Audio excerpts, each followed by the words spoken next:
Hello YouTube friends, Alicia here. I'm back with you again today. So, as you've probably noticed, I've been kind of like a squirrel, all over the place and focused on nothing. This was an idea that I had, oh, and I forgot to bring, something. I had a little while ago, because I order a lot from AliExpress, and if any of you order from AliExpress, you know that there's two different envelopes that they normally come in, and one is the, bubble wrap and one is the like plastic envelope.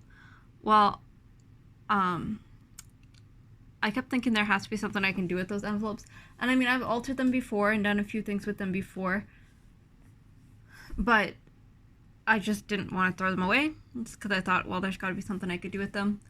One of the problems with being a crafter is you kind of end up being a hoarder. But anyways, I'm gonna show you what I did with them.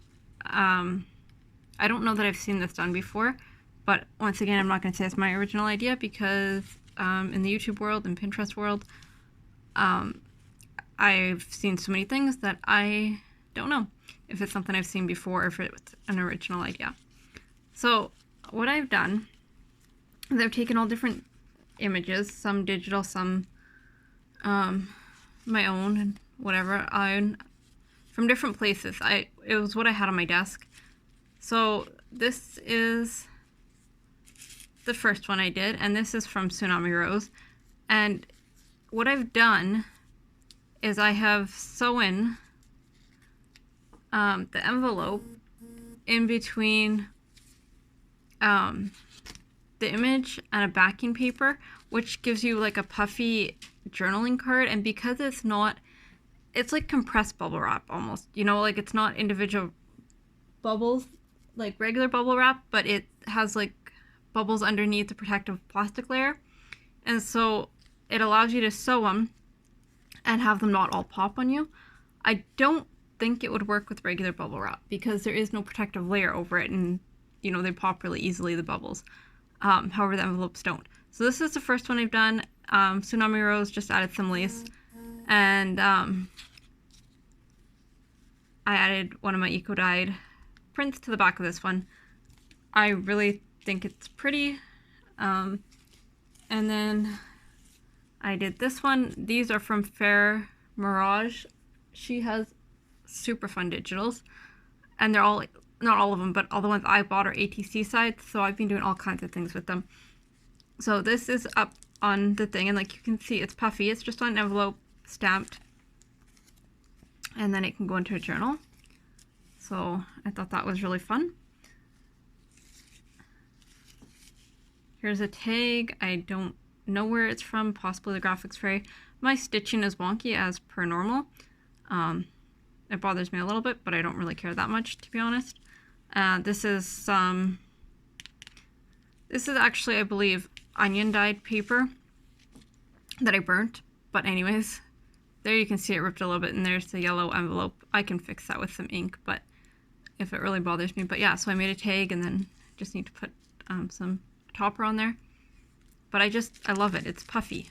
And like I said, it's not so puffy that you can't write on it, because what I do is I glue the bubble side down to the image on the front, and then the flat side to the back.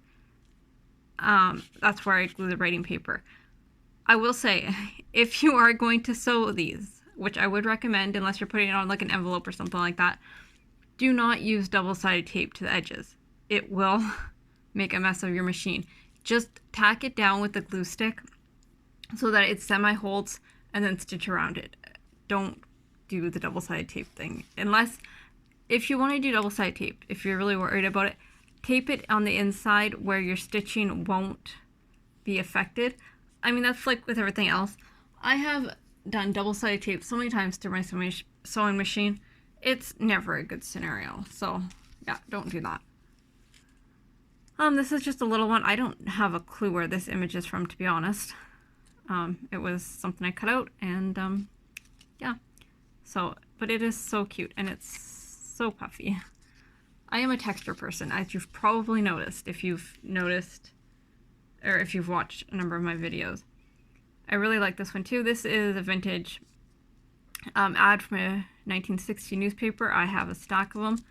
So, like I said, you can see it's so puffy. And the thinner the paper is, obviously, the more the puffier it's gonna feel. And this one I just backed on some craft cardstock. I did not print anything for this specifically. I was just using up things I had already printed.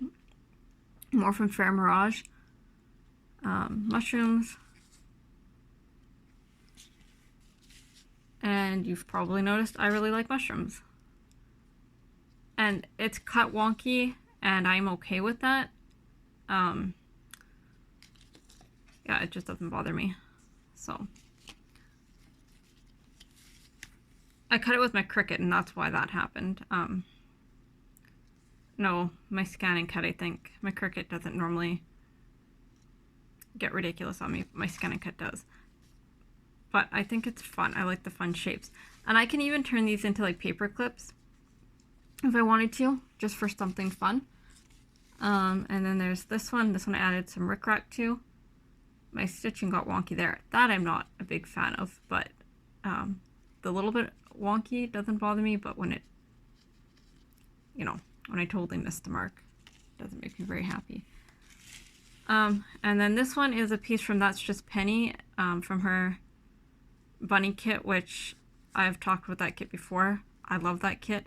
It was just a leftover piece that I had from a journal I've made, and if you have not seen that, it is the Easter journal on my channel. The kit is so cute. I've used it twice. Oh, and just some vintage rickrack on that one as well, and then I just sewed it into a journaling card.